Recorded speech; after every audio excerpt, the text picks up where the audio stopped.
In this video, I'm going to show you how you can easily fix no photos. Available in Photo Widget on an iPhone. Be sure to watch the video to the very end so you don't make any mistakes.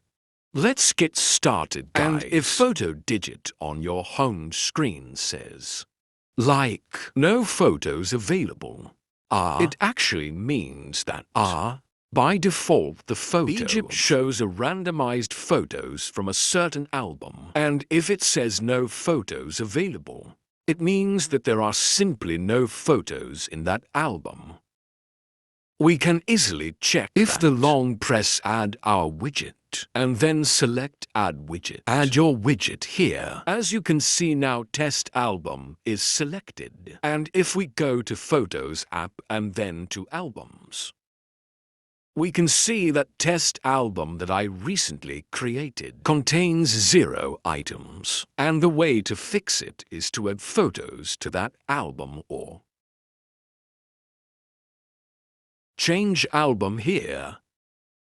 I'm gonna start with the second. So I'm gonna go to 80 to digit now. And that's where we can select to different one. I'm just gonna choose favorites here, cause I know that I have some photos in that album. And that's how we can fix that issue.